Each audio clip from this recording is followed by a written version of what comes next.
Hello everyone. तो आज मैं आपके साथ में बहुत ही इंटरेस्टिंग से केक की रेसिपी लेकर आई हूँ जिसे हम बनाएंगे 15 दिन पुरानी बासी सूखी रोटी से। तो इसका आवाज़ आप सुनिए कि कितनी बासी और सूखी रोटी है। और केक का टेक्सचर देखिए और केक देखिए कितना बढ़िया बनकर रेडी हुआ है।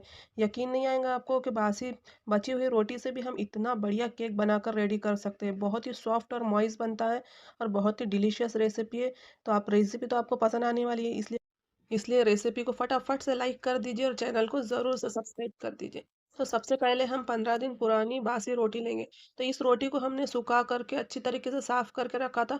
लेकिन रोटी हमें बासी नरम वाली नहीं लेना है, इसी तरीके की सूखी बासी रोटी लेना है। तो हम दो रोटियां लेंगे, उसके ऊपर से जो जली हुई वो निकाल डालेंगे और उसको इस तरीके से छोटे छोटे टुकड़ों में तोड़ लेंगे। फिर एक मिक्सी का जार लेंगे और इस रोटी को इस तरीके से एकदम फाइन चूरा बना लेंगे, यानी पाउडर जैसा बना लेना है हमें। तो यहाँ पर हमने एक से दो रोटी को इस तरीके से फाइन पाउडर में बना लिया है।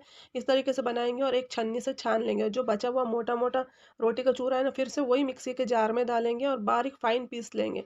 तो इस तरीके से हमने सेकंड बार भी इसी तरीके से इसे पीस लिया और इसी तरीके से छन्नी से, जो आटा छानने वाली छन्नी होती है ना, उससे हम जो है तो इसे बारीक पाउडर बना लेंगे। जो आखिरी का बचा हुआ है उसे साइड में रख देंगे। तो अब एक बोल लेंगे, उसमें 100 ग्राम हम दही लेंगे। एक कप से नाप ले लीजिए, कोई कप लीजिए या कटोरी लीजिए। तो हम इस तरीके का एक कप लेंगे, उससे 1 कप हमने दही लिया है।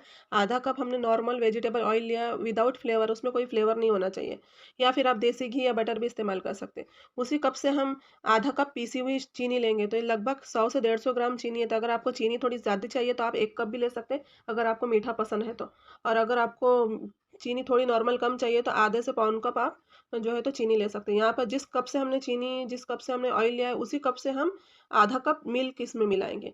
फिर जो हमने रोटी का पाउडर बना के रखा है ना, वो डाल देंगे। और फिर 1 कप भरकर इसमें हम मैदा डालेंगे। तो आप मैदे के अलावा व्हीट फ्लावर का भी इस्तेमाल कर सकते हो। लेकिन रोटी जो है तो एकदम ब्राउन कलर की होती है ना, इसमें हम व्हीट फ्लावर डालेंगे तो एकदम ब्राउन केक बन जाएगा। तो इसलिए हमने मैदे का इस्तेमाल किया। बाकी आपके ऊपर, आपको जो पसंद है आप इस्तेमाल कर सकते हैं। तो जो रोटी का चूरा है वो भी हमने इसमें डाल दिया, लगभग वो आधा कप था। और फिर हमने 1 कप मैदा डाला। और फिर हम 3 टेबलस्पून भरकर मिल्क पाउडर डालेंगे। तो यहाँ पर मिल्क पाउडर की जो है कंसिस्टेंसी यानी क्वांटिटी जो है ना, तो उतनी डालनी, उससे ज़्यादा नहीं डालना, वरना फिर बहुत ज़्यादा ऑयली ऑयली केक हो जाएगा, क्योंकि इसमें हमने ऑयल भी इस्तेमाल किया है ना। और सारी चीज़ों को अच्छी तरीके से मिक्स कर लेंगे। अब यहाँ पर हम एक एक अंडा डालेंगे। टोटली ऑप्शनल है अंडा डालना, अगर आप खाते हो अंडा तो फिर डाल भी सकते हो, वरना स्किप भी कर सकते हैं। अंडा डालने के बाद में फिर हम इसे अच्छी तरीके से मिक्स करेंगे। तो अब इसकी कंसिस्टेंसी देख लीजिए, इस तरीके की हमें कंसिस्टेंसी चाहिए। ना एकदम थिक चाहिए, ना एकदम थिन चाहिए। जैसे हम आलू बोंडे का बैटर करते हैं ना, बेसन का, बस उसी तरीके की हमें कंसिस्टेंसी चाहिए। लेकिन अच्छी तरीके से मिक्स करना है, इसमें बिल्कुल भी लम्स नहीं रहना चाहिए। अब इसमें हम डालेंगे 5 से 10 मिनट के बाद में 1 टीस्पून भरकर बेकिंग पाउडर, जो केक में इस्तेमाल किया जाता है ना, हाफ टी स्पून भरकर बेकिंग सोडा, जिसे हम भजिए में इस्तेमाल करते हैं। तो इसका ज़रूर ख्याल रखिए, बेकिंग पाउडर हम ज़्यादा डालेंगे, बेकिंग सोडा हम कम डालेंगे। और फिर इसे 5 से 6 मिनट तक हैंड विप से अच्छी तरीके से मिक्स करेंगे। नहीं तो ऐसा होता है कि अगर हम बेकिंग सोडा और बेकिंग पाउडर डालने के बाद में मिक्सिंग अच्छी तरीके से नहीं करते ना, जब केक बनता है ना, तो इसमें ब्राउन कलर के पैचेस बन जाते हैं। तो मिक्स करना बहुत ज़रूरी है। तो देखिए गाइस, मिक्स करने के बाद में ये जो केक का बैटर कितना फ्लफी हो चुका है, इसमें कितने एयर बबल आ चुके हैं। इस तरीके का हमें बैटर चाहिए और इस तरीके की कंसिस्टेंसी चाहिए। अब हम यहाँ पर केक टिन लेंगे। इसमें तो है ना, हमने पहले ही बटर पेपर लगा के ऑयल लगा के रखा है, क्योंकि ये बची हुई रोटी का है ना, तो बटर पेपर को ऑयल लगाना बहुत ज़रूरी है, तभी ये केक बाहर निकल पाएगा।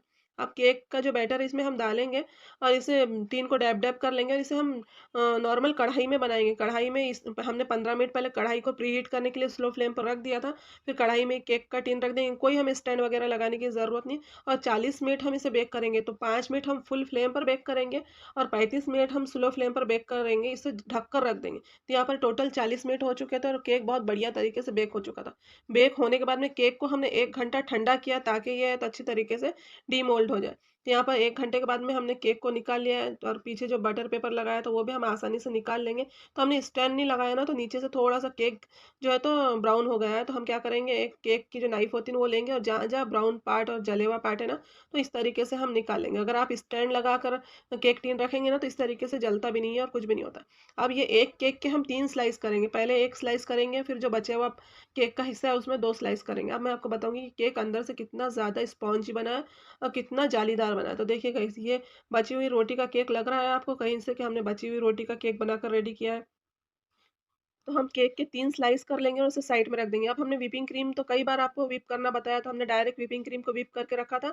उसे पहले अच्छी तरीके से मिक्स करेंगे, व्हिपिंग क्रीम को हमने ठंडा करने के लिए रख दिया था। उसमें डालेंगे pineapple essence half tea spoon, इसमें डालेंगे पाइनएप्पल क्रश क्रश आता है ना जो, तो वो डालेंगे। आप पाइनएप्पल जो एसेंस है उससे भी काम चला सकते हो उसमें येलो कलर मिक्स करके, लेकिन क्रश हो तो बहुत ही ज़बरदस्त टेस्ट आता है। अब हम एक केक बोर्ड लेंगे, उसमें एक हमारा केक का स्लाइस लेंगे, उसमें 2 टेबल स्पून भरकर इस तरीके से मिल्क डालेंगे और मिल्क डालने के बाद में फिर हम जो है तो केक का जो क्रीम है ना तो वो 2 बड़े स्पून भर कर डालेंगे और इस तरीके से फैला देंगे।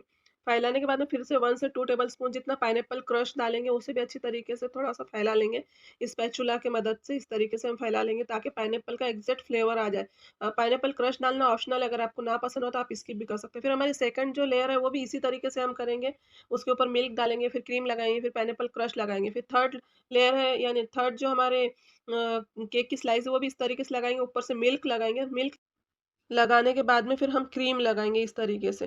पहले हम इस तरीके से क्रीम लगा देंगे, चारों कोनों से भी लगा देंगे और केक के ऊपर टॉप पे भी लगा देंगे, फिर स्पैचुला लेंगे और स्पैचुला से जो है ना तो हम इसे अच्छी तरीके से फैला लेंगे। तो अभी क्रम्ब कोटिंग करेंगे, क्रम्ब कोटिंग जो होती है ना तो थोड़ी-सी कम-ज़्यादा भी हम करते हैं तो चलता है, इस तरीके से हम पूरी क्रम्ब कोटिंग कर लेंगे। उसके ऊपर फिर से थोड़ी-सी क्रीम लगाएँगे और स्पैचुला को जैसे-जैसे हमको फिनिशिंग देना है, तो स्पैचुला को पहले हम इस तरीके से वॉश कर लेंगे और वॉश की हुई स्पैचुला से जो है ना तो फिर फिनिशिंग देंगे तो एकदम एग्जैक्ट फिनिशिंग आएगी। जो बिगिनर्स होते हैं ना, तो वो भी केक बनाकर रेडी करेंगे, लेकिन आप जब भी फिनिशिंग देना हो ना केक को, तो पहले स्पैचुला को अच्छी तरीके से वॉश कर लें और वॉश करने के बाद में फिर बहुत अच्छी तरीके से हम केक को फिनिशिंग दे सकते हैं। तो बस इस तरीके से 5 मिनट में हम फिनिशिंग दे देंगे। अब हम जो है ना, तो एक फ्लावर का नोज़ल लेंगे इस तरीके का और उस पाइपिंग बैग में उसमें डाल देंगे और साइड से हम येलो फूड कलर की एक-एक ड्रॉप डाल देंगे। फिर उसके ऊपर हम इस तरीके से जो है तो क्रीम डाल देंगे। तो ये 2 शेड की हमारी बहुत ही अच्छा फ्लावर बनकर रेडी होंगे। ये रशियन नोज़ल है, तो इसमें कोई तामझाम नहीं करना पड़ता, बहुत ही आसानी से फ्लावर बनकर रेडी हो जाते हैं। तो देखिए गाइस, इसमें फ्लावर कितने आसानी से बन जाते हैं। तो इस तरीके की नोज़ल आप ले लेंगे ना, तो कभी भी आपको फ्लावर बनाने में तकलीफ नहीं देंगे। खाली ज़िगज़ैग हैंड को करना है, हैंड को ज़िगज़ैग करेंगे ना, तो इसका फ्लावर बढ़िया तरीके से बन जाता है। अब जो है तो हम इसके ऊपर चेरी भी लगा देंगे या फिर हमारे पास में स्ट्रॉबेरी जेली है तो हम वो लगा देंगे, जो भी आपके पास में अवेलेबल। फिर हम इसमें और थोड़ा-सा कलर देंगे, उसके लिए हम स्प्रे कलर लेंगे, जो है तो रेड कलर का स्प्रे कलर लेंगे और उसे थोड़ा-थोड़ा स्प्रे करेंगे रेड कलर से, यानी फ्लावर एकदम येलो भी नहीं दिखेंगे, अंदर से रेड और बाहर से येलो दिखेंगे। इसके ऊपर थोड़ी-सी हम शिमर स्प्रे आता है ना, जो गोल्डन शाइनिंग वाला स्प्रे आता है, वो थोड़ा देंगे ताकि जो फ्लावर है ना, तो वो बहुत ही उभर के दिखे, शिमर से बहुत ज़्यादा उभर के दिखते हैं।